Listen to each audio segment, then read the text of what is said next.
Greetings. My name is Linda Abraham, a Safeo Center USA representative. I would like to share with you an experience that touched my heart. It all started 7 years ago when I was invited to go to a beautiful hike in Valencia, California. My intentions were to enjoy the weather, exercise, and spend some quality time with family and friends. Right before starting the hike, I noticed a new face among us. And as curious as I am, with no delay, I approached and welcomed him. I introduced myself, and he humbly shook my hand and gave me his name. Few minutes later, the hike started. Before I knew, a couple hours had passed by, and I still was interested in his story and was enjoying our conversation. I asked him many questions, and he was patiently answering every single one of them. Through our long conversation, I found out that he was the guest of honor and the main speaker of the Assyrian 8th Society Gala event that evening. My heart was delighted, and I could not wait to hear his speech. By hearing his speech that evening, I was so touched that I approached him again and asked if he needs volunteers to help him establish an organization for his mission. We exchanged our numbers, emails, and addresses. A week later, I received a surprise call from him asking me if I was still interested. With no delay, my answer was absolutely yes. He smiled and said, "Linda, I will forward you the details." Shortly after, he proposed to establish a branch in USA. He encouraged and guided me with conducting research and interviewing numerous scholars around the world, including our beloved Malfono Ninus. And now I want you to watch and enjoy an intimate documentary interview and hear the story of his life in his own words. Hello, and thank you for joining us. Tonight we have the honor of introducing an Assyrian scholar, an activist, an author, a man who dedicated his entire life on doing research and demanding recognition on the Assyrian genocide, the director and the founder of Safeo Center, Mr. Sabri Atman. Mr. Sabri Atman, thank you so much for joining us tonight. It truly is an honor to have you with us tonight. Thank you very much. Thank you, Linda, for having me here. Thank you, thank you. Sabri, I want to take you back to your childhood. I know when you were 10 years old, you were asked from your teacher to go and travel to the city of Adapazari to pursue your career. When you got there, you were greeted with more than 300 people. And that is not an ordinary greeting one would expect. Tell us about it. You were 10 years old. Your parents were not with you. How did that feel?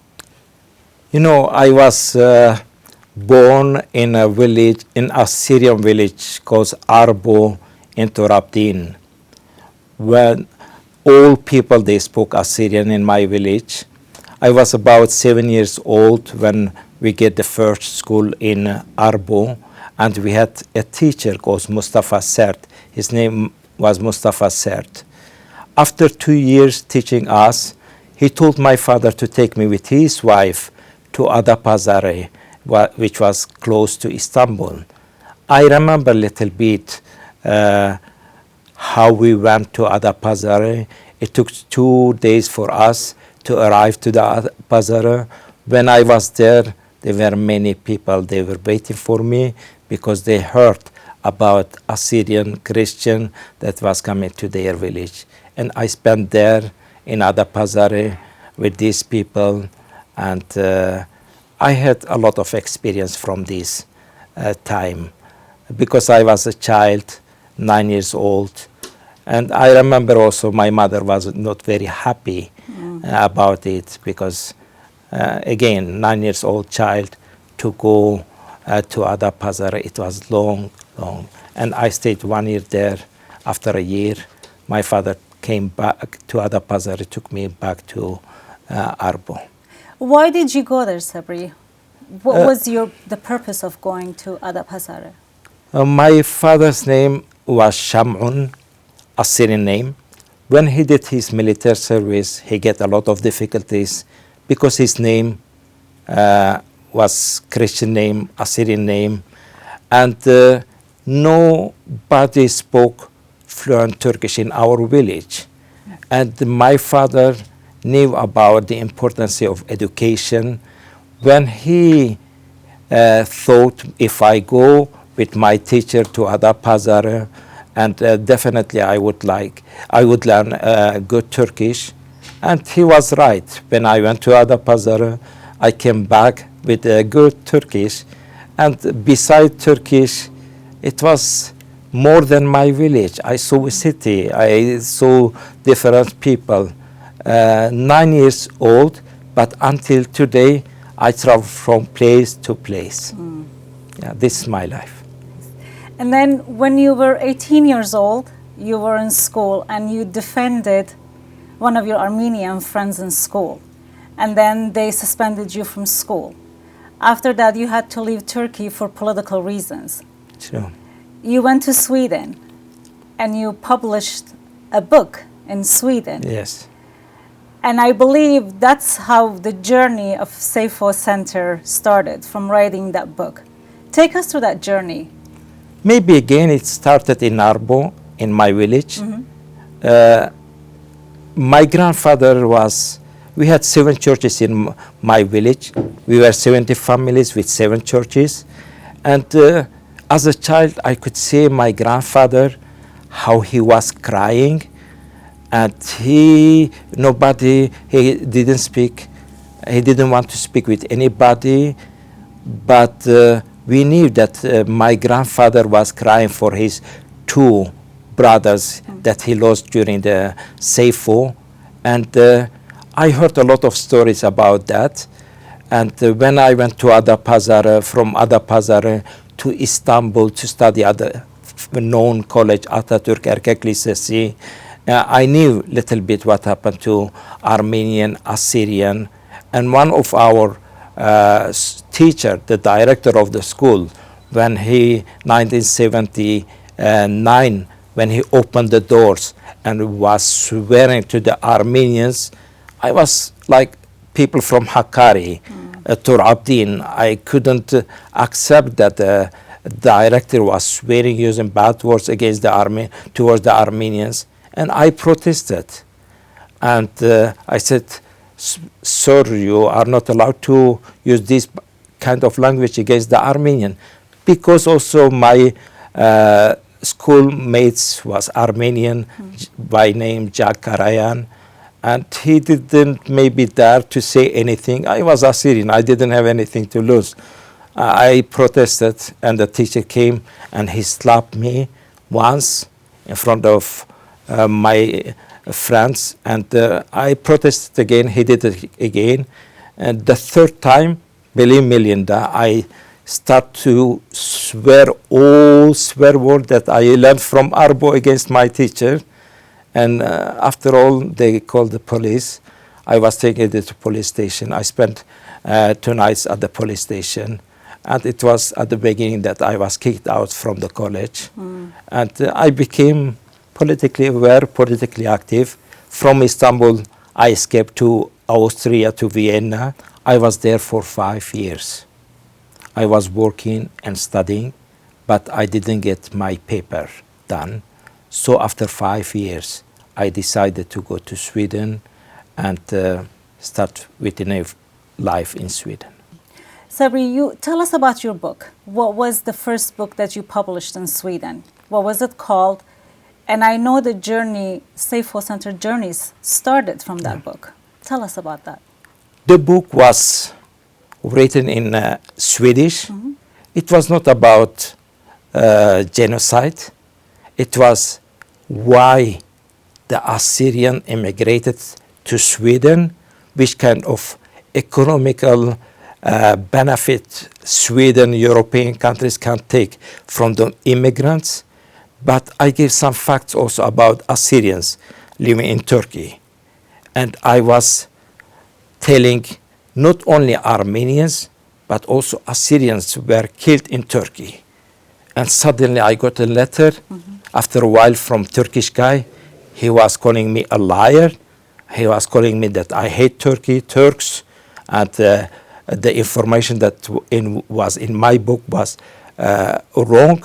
And he was asking many questions.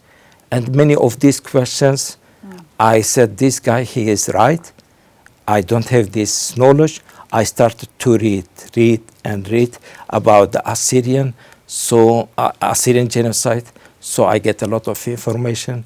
It was the beginning of Safeo Center. Yes. Yeah.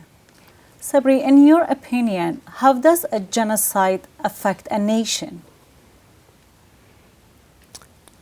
You know, Linda, 1915, they didn't kill only our people. They didn't only took our properties, but they killed, they damaged our national identity, they damaged our language, they destroyed our people. Also, the confidence of the Assyrian is weak because of the genocide. After the genocide, many survivors, they didn't want to speak about what happened to them. I remember I interviewed at least 70 people, 70 elderly people. Many of them, they couldn't finish the interview. They were crying. They were asking many questions. They were saying, what are you going to do with this? We already lost what we lost. And they killed our people. We are done. So the confidence was very weak. So still, imagine if the genocide didn't occur. Now our main population would be about 10, 15 million people in Assyria. But now we don't have this population. In Hakkari, they were over 50% of the population, they were Assyrian. But now, 2016, if you go back to Hakkari, you will not find one single Assyrian. They killed them, they deported them, and they took their properties. And still, these perpetrators, they deny what they did against our people. So we suffered a lot. They did a lot of damage with the genocide. Even nowadays, Sabri, a lot of people question me or ask, what are you going to do with this information? 100 years have passed by. What can we do now? You are right. Many people, they are saying, yeah, it happens 100 years ago, and forget about this. It's our history. Are we going to forget about what happened to us? Are we going to forget our history? Is anybody saying here in the United States that history is not good to learn at school? I think it's important to know about our past. If we know what happened to our people, then we could get more knowledge how we can solve our problems. Also, we can tolerate each other.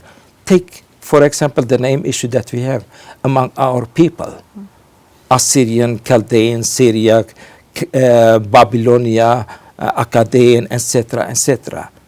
Imagine if the genocide didn't occur. Imagine we had universities, schools, that they could educate us about our history.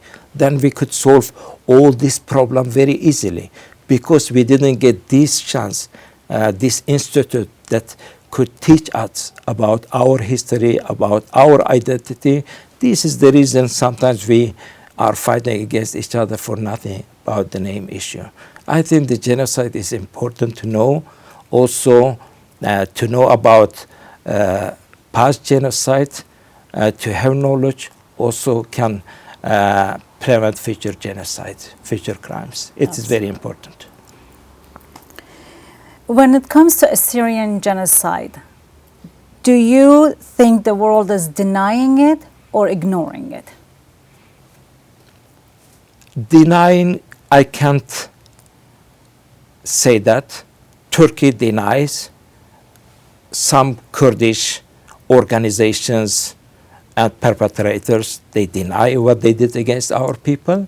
but the rest of the world, most probably, they ignore because they don't have knowledge. We are obliged to give this knowledge, this information. Because of the last 10, 15 years, we did a lot of work. So Republic of Armenia, Sweden, Austria, Vatican, Czech Republic, Syria, and many other institutions, they acknowledge the Assyrian genocide. And I believe if we work a little bit harder, the number will rise. Sabri, I know you were very close to Malfono Ninus Aho. He was a Safeo ambassador. In one of your interviews, actually in one of your speeches, when you were giving a speech, you found out about his illness and you got very emotional. How much of an effect did he have on you personally, besides Safeo, just on you as a friend? How much of an impact did he have on you? I think a lot. With Malfono Ninus Aho, I found myself very strong. The name of Ninus Aho, I think it was year 2000. I was listening to Assyrian radio station in Sweden. Malfono Gabriela Fram was interviewing Ninus Aho, and he was asking him, why did you take your kids and went to Syria? He said, I want to be honest with myself, because I was talking all the time about Beth Nahrin and was living in Chicago and Los Angeles.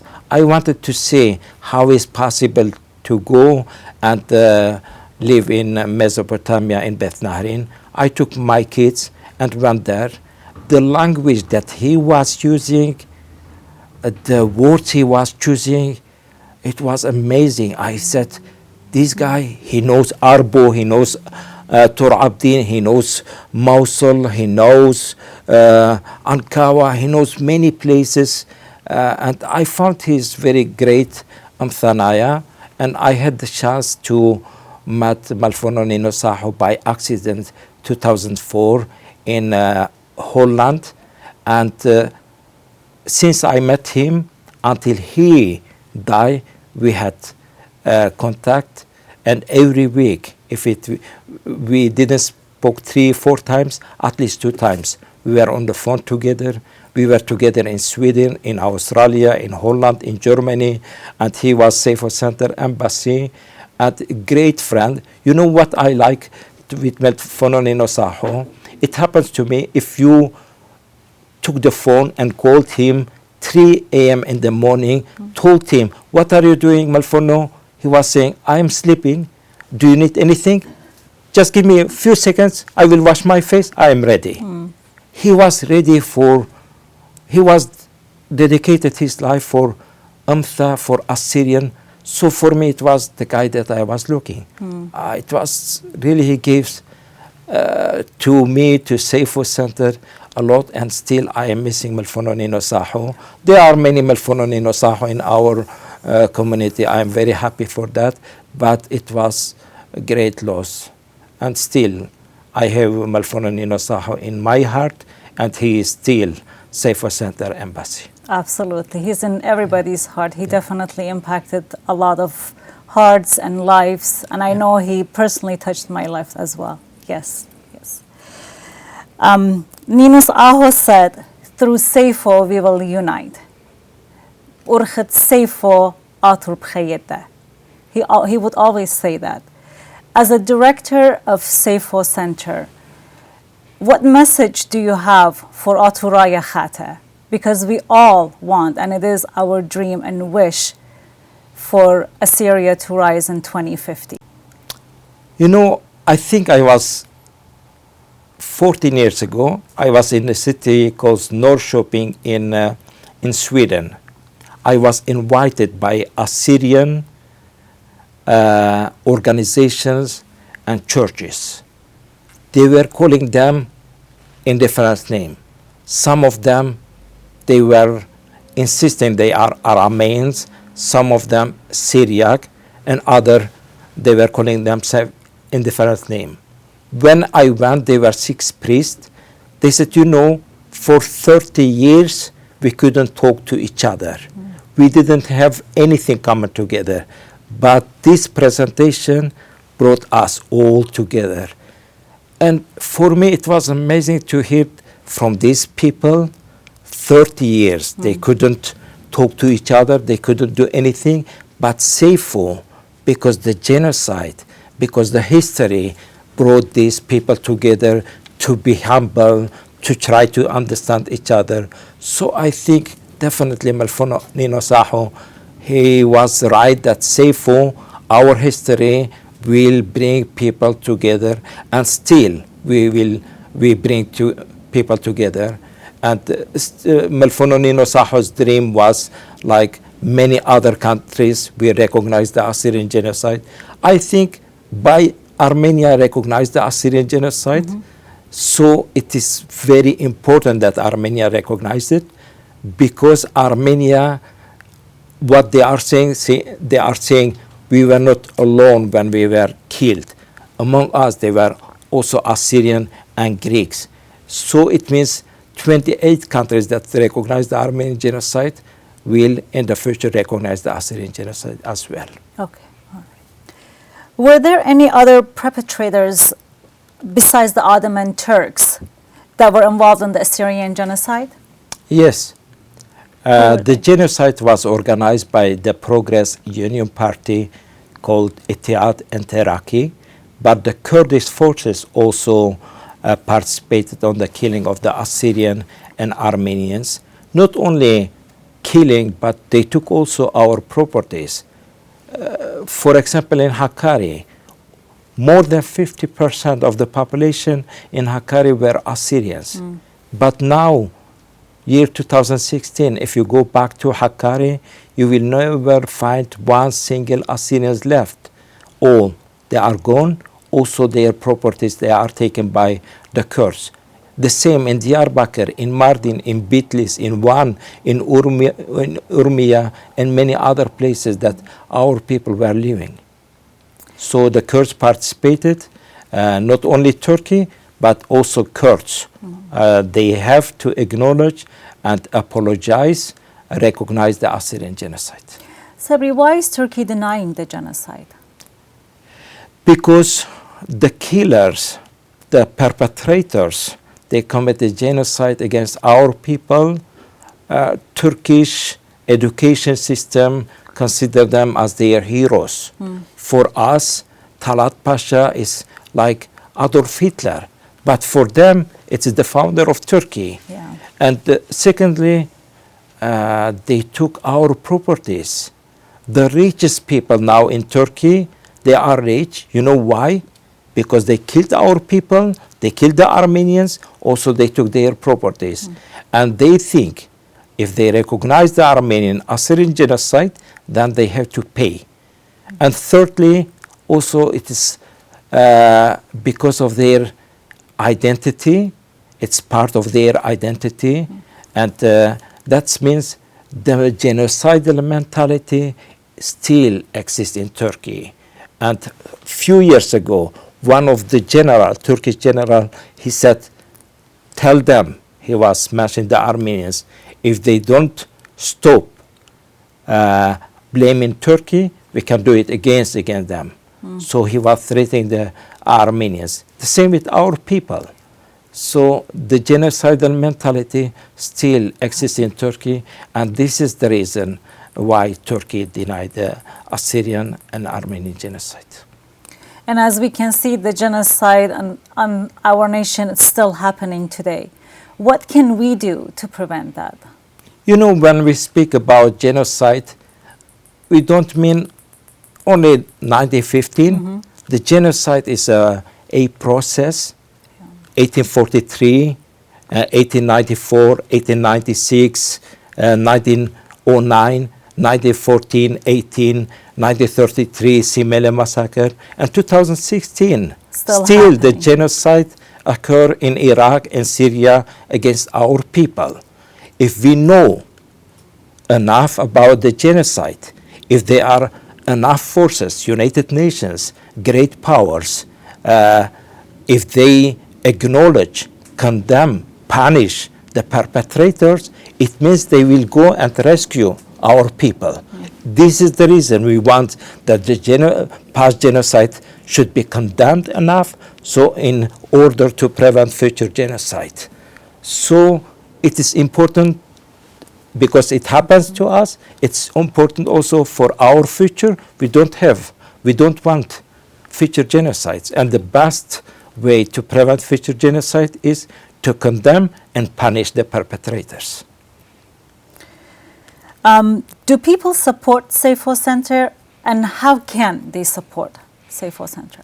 I think as Safeo Center director, I can tell you this, we have great support by Assyrians. We are not few people. We have our people behind us. And we did great events, activities. We did 3 large conferences in European Parliament that 350 people participated in the first conference. We did a conference in House of Commons in England. We did many conferences in Sweden, in Austria, in Germany, in Belgium, in Greece, in Armenia. We erected so many monuments all around the world. There are many countries, organizations that recognize the Assyrian genocide. Without our people's support, we were not able to do these activities. Of course, we need more support. We need more activists. We need to publish more scholarly books. We need to do more documents. We need to lobby, to acknowledge, and to ask more countries to recognize the Assyrian genocide. So we need our people, we need our support, we need more support for Safeo Center. And I am very optimist. We will do it. We will do it. Well, and you've proven it, Sabri, in the past 10 years, just the past 10 years that Safeo Center has been established. You just mentioned all these accomplishments. Imagine if these would have happened 100 years ago, where would our nation be today? Yes. So this is the time for us to stand up. This is the time for us to put our hands together and raise our voice and say, we are here, no more genocide, it's not going to happen again. And I think if we all put our minds into Safeo happened to all of us. When they killed us, they said an onion is an onion, it should be chopped. They killed the Assyrians, they killed the Armenians, the Greeks. If we all raise our voice together, definitely in 2050 Assyria will rise again. And I truly believe Safeo, the genocide, was not only against the Assyrians, it was against humanity. Yeah. And we are obliged to do more to be acknowledged, to be condemned, because it was crime against us, but at the same time it was a crime against humanity. So not only Assyrians, we should seek for support by others nationalities, Americans, Swedish, Belgium, Australian, and other nationalities also should support us in our struggle. What is your next mission, Sabri? What's next for you as a director of Safeo? As a director of Safeo, my dream is that Safeo could be a real research center, publish many scholarly books, support young Assyrians to do their research, to have some more documents about our history, also that Safeo is recognized by many other nationalities. This is my goal, and I'm very optimistic, as I said. It will happen. Yeah. Do you know of any other scholars that are interested to pursue this career? Have you come across any Assyrians that want to become scholars just like yourself and pursue and study in the genocide? Have you met any of them? I received so many emails from young Assyrian students, researchers, that they want to write their papers on the Assyrian genocide. And you remind me tomorrow I have to answer 2 students from Germany They will do their research paper about Safeo. It happens in many, many countries. So they will be more and more. Only in Sweden we have 5,000 students at the different universities, only in Sweden. So I feel like in the future we will have more scholars, and I am very happy for that. Good, good, yeah. Good. What is your what does the future look like within the 5 years? Where do you see Safeo Center in 5 years? As I said, more books to be published, some more documents. There are some more countries that recognize the Assyrian genocide. So it is my dream. Okay. And I think in 5 years we will do it. Accomplishment, definitely. If within 10 years we have accomplished so much, I can only imagine the future is really, really bright. Yeah. Okay. As we know, many countries recognize the Assyrian genocide. Which one of these countries is the most important in recognizing the genocide? Of course, all the recognition is important, but there are 2 countries that recognize the Assyrian genocide were very important: Republic of Armenia and Germany. By recognizing the Assyrian genocide, Armenians were saying we were not the only victims that were killed during the genocide in Turkey in the Ottoman Empire. Assyrian and Greeks were among us. That means 28 countries that recognize the Armenian genocide should recognize the Assyrian and Greek genocide as well. So Republic of Armenia was very important. And recently, Germany recognized the Assyrian genocide as well. And they didn't tell the Ottoman commit genocide against the Armenian and Assyrians. They said we participated on the killing of the Armenian and Assyrian as well. We feel sorry. We apologize for the genocide against the Assyrian and Armenians. That means we Assyrians, Armenians all together, we have to ask, yes, Germany participated on the killing of the Assyrian and Armenian genocide, so they should help our people. They should help us to heal our wounds. Germany, at least they can help our people in Iraq and Syria. The genocide is going on right now. So 2 countries, they were very important, Armenia and Germany. Okay. So Sabri, what do you think about our setup tonight? We're sitting outside. We've got a beautiful pomegranate tree behind us. What does that remind you of? You know, Linda, thank you so much for having me here in your home. I see cameras here, people.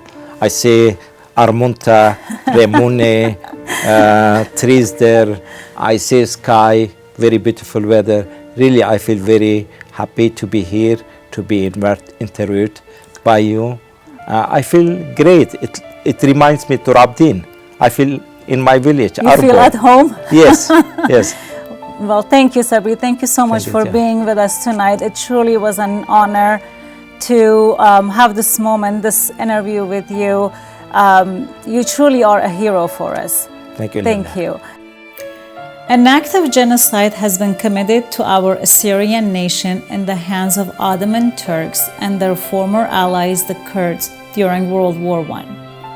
We have been stripped away of our fundamental rights and deserve restitution. Turkey must acknowledge its wrongdoing and publicly apologize. Having an organization like Safeo Center is essential because we document genocide testimonies for further generations. These testimonies serve as the basic awareness among our new generations and provides facts about what happened during the Safeo. The late Malfono Ninus, as Safeo Center ambassador, taught us that martyrs are calling upon Assyrians to unite. Our martyrs are telling us to have some commitment and some ethics. They are asking us, have you forgotten about us and your nation? They are probably wondering why, after all they have sacrificed for their nations, how come no one even remembers them? We will rise again, working hand in hand with the new Assyrian to lay down the first building blocks for the new Assyria in Ashur. Safeo is the proof that our nation will unite. The new Assyrian will be born to unite the nation as it should be on its land, within its borders, under the sun like it always did. We should not let our martyrs' bloodshed be forgotten. With your help and support, we will accomplish our mission.